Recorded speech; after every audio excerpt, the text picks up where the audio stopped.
जय श्री कृष्ण। आज श्रीमद् भगवद गीता के तीसरे अध्याय के 13वें श्लोक की चर्चा हम लोग करेंगे।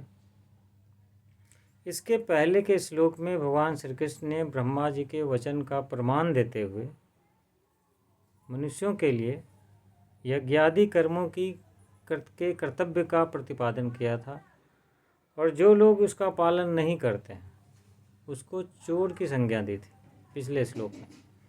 अब जो अपने कर्तव्य कर्मों का निष्ठापूर्वक पालन कर रहे हैं, उसका आचरण कर रहे हैं, अगले श्लोक में उन्होंने उसकी प्रशंसा की है। और इसके विपरीत केवल जो अपने शरीर के पोषण में ही लगा हुआ है, जो सिर्फ अपने लिए ही सोचता है, करता है, उठता है, बैठता है, ऐसे कर्म करने वालों को उन्होंने यहाँ पे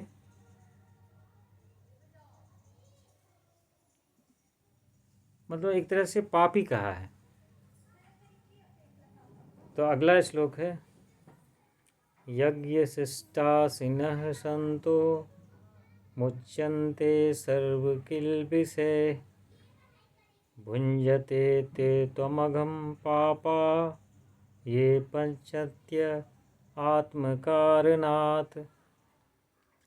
यज्ञ से बचे हुए अन्न को खाने वाले श्रेष्ठ पुरुष सब पापों से मुक्त हो जाते हैं, और जो पापी लोग अपना शरीर पोषण करने के लिए ही अन्न पकाते हैं वे तो पाप को ही खाते हैं। यहाँ पहली लाइन में है कि यज्ञ से बचे हुए अन्न को खाने वाले श्रेष्ठ पुरुष सब पापों से मुक्त हो जाते हैं। अब इस प्रसंग की जब से शुरुआत हुई है, तो जब भी यज्ञ की चर्चा आती है तो यज्ञ का मतलब सिर्फ अग्नि में कोई समिधा अर्पित करना नहीं है, उसमें है अपने सभी कर्तव्यों का पालन करना।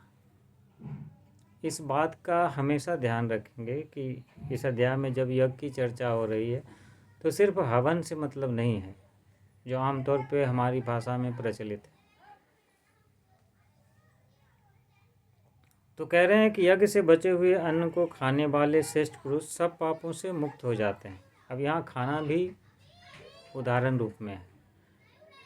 यहाँ पे ये समझने वाली बात है कि सृष्टि कार्य के सुचारू रूप संचालन में और सृष्टि के जीवों का भली भांति भरण पोषण कैसे हो, इसमें 5 श्रेणी के प्राणियों का परस्पर आपस में काफ़ी गहरा संबंध है। इसमें देवता, ऋषि, पितर, मनुष्य और 5वें में अन्य प्राणी आ जाते हैं। इन 5 के सहयोग से ही एक दूसरे की पुष्टि होती है। देवता संसार को इष्ट भोग देते हैं, ऋषि महर्षि सबको ज्ञान देते हैं, पितर लोग संतान का भरण पोषण करते हैं, उसका हित चाहते हैं, और मनुष्य कर्म के द्वारा सबकी सेवा करते हैं। पशु पक्षी वृक्ष वगैरह जो बच जाते हैं अन्न में, वो साधन रूप में दूसरों के सुख के लिए अपने को समर्पित किए रहते हैं। इनमें जो है, इन 5 में से मनुष्य जो है योग्यता, अधिकार और साधन संपन्न होने के कारण इन सबों की पुष्टि का दायित्व मनुष्य के ऊपर आता है। इसीलिए यहाँ विधान किया गया है कि मनुष्य अपने शास्त्रीय कर्मों के द्वारा इन 5 की सेवा करे। इसी के लिए पंच महाभूत यज्ञ का विधान बनाया गया है। ये जो 5 श्रेणी के प्राणी हैं, तो मनुष्य को अलग अलग पंच महाभूत यज्ञ रोजाना करने के लिए कहा गया है, यानी 5 की सेवा। क्योंकि हम जो भी इस सृष्टि में प्राप्त करते हैं वो सबके सहयोग से ही प्राप्त करते हैं। हमारे पूर्वजों ने, हमारे माता पिता ने हमको पाला पोसा बड़ा किया, ज्ञानी जनों से हमने ज्ञान प्राप्त किया, वृक्ष, पशु पक्षी, इनसे भी कुछ ना कुछ जीवन यापन में हम लेते ही हैं। देवताओं के आशीर्वाद से हमें इस भोग की प्राप्ति होती है। तो इस जीवन में हमने जो कुछ भी हासिल किया है वो इन सबों की सहायता और सहयोग से ही हम कुछ प्राप्त कर पाते हैं, कमाते हैं, खाते हैं। इसीलिए जो हमारा ये कर्तव्य बन जाता है कि हम जो भी प्राप्त कर रहे हैं इनमें इन सबों का भी भाग है।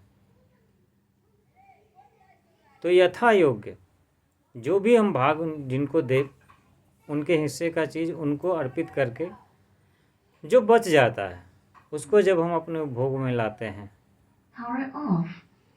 ऐसे पुरुषों के लिए उन्होंने कहा है कि वो सब पापों से मुक्त हो जाते हैं।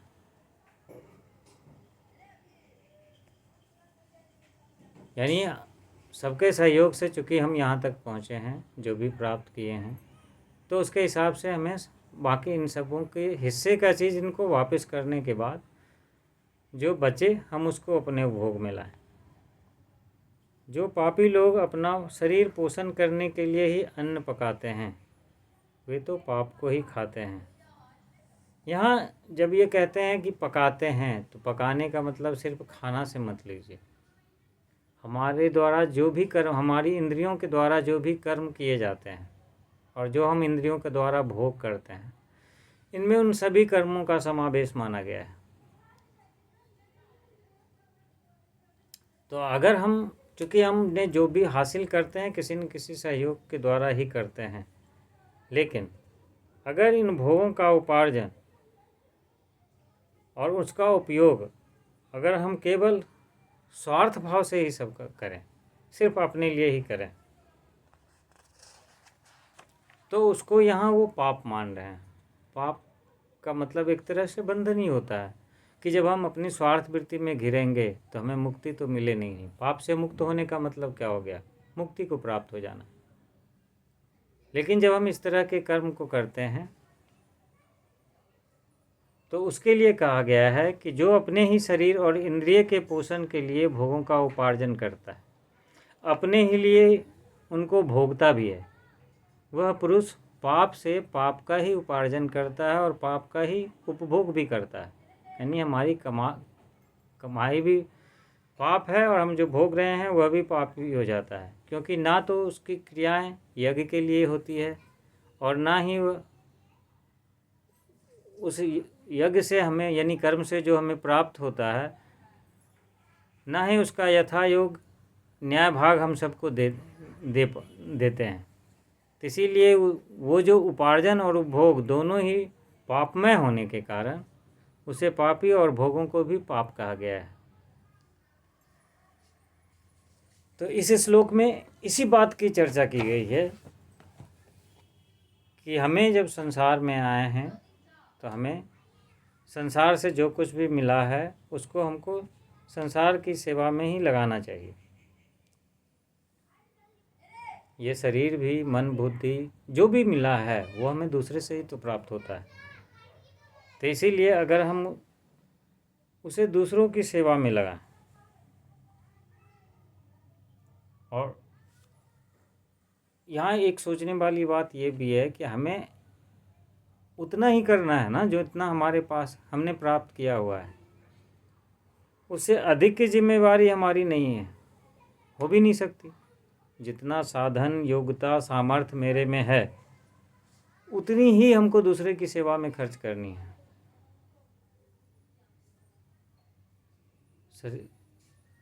उससे अधिक की बात तो चर्चा यहाँ नहीं है, और उससे अधिक तो कोई मनुष्य कर भी नहीं सकता है। तो यहाँ दूसरों के लिए, यानी ये यहाँ तक कि ये शरीर भी हमें दूसरों से मिला है, तो इसे संसार से जो मिला है उसको संसार की सेवा में लगा दें। मूल भाव यहाँ पे यही है कि सिर्फ अपने लिए ना सोचें। तो आज की चर्चा यहीं तक।